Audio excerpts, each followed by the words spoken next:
Bismillahirrahmanirrahim. Assalamualaikum warahmatullahi wabarakatuh. Puji dan syukur kita panjatkan kehadirat Allah Subhanahu wa taala atas rahmat dan kesempatan yang diberikan kepada kita untuk dapat belajar dan berbagi ilmu pada hari ini.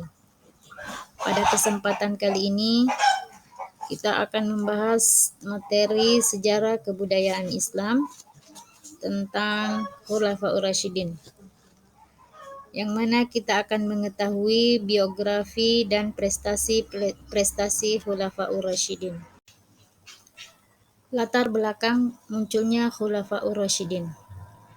Setelah Rasulullah SAW wafat, kepemimpinan dilanjutkan oleh umat Islam yang dipercayakan kepada Khulafaur Rasyidin. Khulafaur Rasyidin berarti pemimpin-pemimpin yang mendapat petunjuk dari Allah Subhanahu wa taala.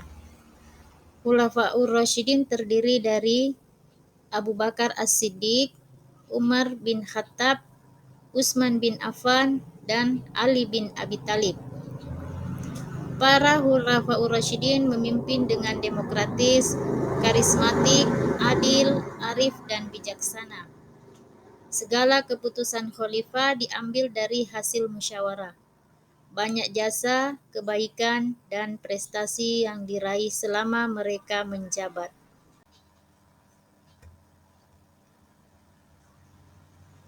Biografi Khalifah Abu Bakar As-Siddiq yang memimpin dari tahun 11 sampai 13 Hijriah atau bertepatan dengan 632 sampai 634 Masehi.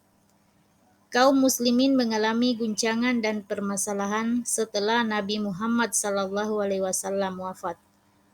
Kaum muslimin bermusyawarah mencari sosok pemimpin umat Islam setelah Nabi Muhammad SAW.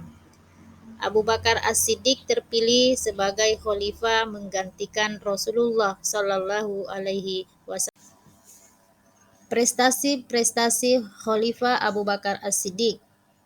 Yang pertama, menumpas kelompok pembangkang. Yang kedua, kodifikasi Al-Quran. Ketiga, perluasan wilayah Islam. Biografi Khalifah Umar bin Khattab. Beliau memimpin dari tahun 13 sampai 23 Hijriah atau 634 sampai 644 Masehi. Abu Bakar As-Siddiq bermusyawarah dengan beberapa tokoh kaum muslimin ketika sakit tentang kepemimpinan umat Islam setelahnya. Tidak ada satupun orang yang sanggup menerima amanah tersebut. Abu Bakar mengusulkan Umar bin Khattab untuk menggantikan posisi Abu Bakar As-Siddiq. Abu Bakar wafat pada tahun 13 Hijriah dan kaum muslimin membaiat Umar bin Khattab menjadi khalifah.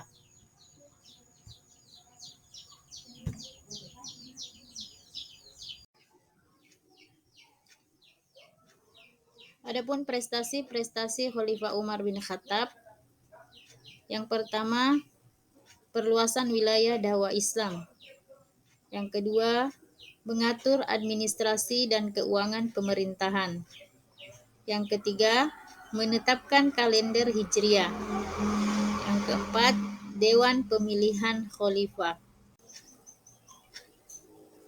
Biografi Khalifah Utsman bin Affan yang memerintah dari tahun 23 sampai 35 Hijriah yang bertepatan dengan tahun 644 sampai 656 Masehi. Utsman bin Affan adalah khalifah ketiga setelah Umar bin Khattab. Utsman merupakan saudagar kaya yang membantu visi dan misi Islam dengan harta. Khalifah Umar bin Khattab membentuk majelis syuro yang beranggotakan Ali bin Abi Thalib, Utsman bin Affan, Sa'ad bin Abi Waqqas, Abdurrahman bin Auf, Zubair bin Awam, dan Tolha bin Ubaidillah. Tugas Majelis Syuro adalah menentukan khalifah jika Umar bin Khattab wafat. Setelah Umar bin Khattab meninggal dunia, diadakan musyawarah membahas pemimpin setelah Umar bin Khattab. Hasil musyawarah menyatakan Utsman bin Affan sebagai khalifah menggantikan Umar bin Khattab. Prestasi-prestasi Utsman bin Affan. 1. Menuntaskan penguasaan di Syam. 2. Membangun armada laut. 3. Mempertahankan dan memperluas daerah Islam. 4.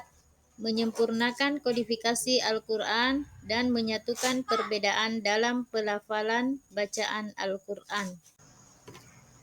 Biografi Khalifah Ali bin Abi Thalib. Beliau memimpin dari tahun 35 sampai 40 Hijriah atau 656 sampai 661 Masehi. Ali bin Abi Thalib adalah anak dari paman Nabi Muhammad SAW.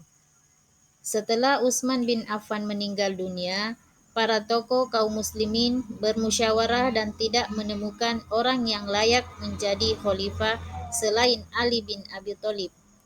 Ali bin Abi Thalib dikenal sebagai pribadi yang cerdas, berani dan amanah. Maka diangkatlah Ali bin Abi Thalib menjadi khalifah kaum muslimin yang keempat.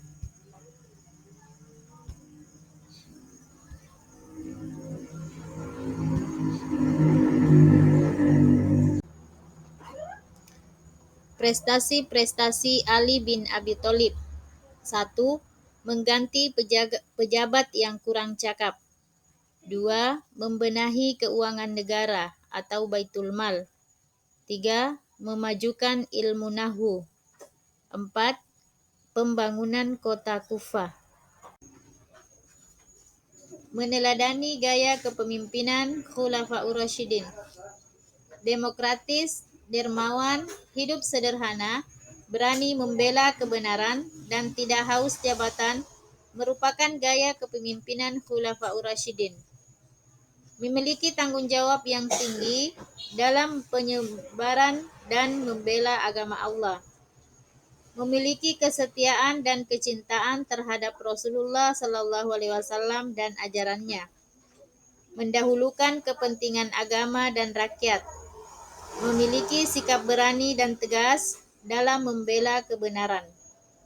Tidak menyalahgunakan wewenang, jabatan untuk kepentingan pribadi dan keluarga. Demikian materi kita hari ini. Semoga anak-anakku semua bisa memahami dan bisa mengambil ibrah dari kepemimpinan Khulafaur Rasyidin. Dan saya akhiri dengan ucapan Alhamdulillahirabbil alamin. Wassalamualaikum warahmatullahi wabarakatuh.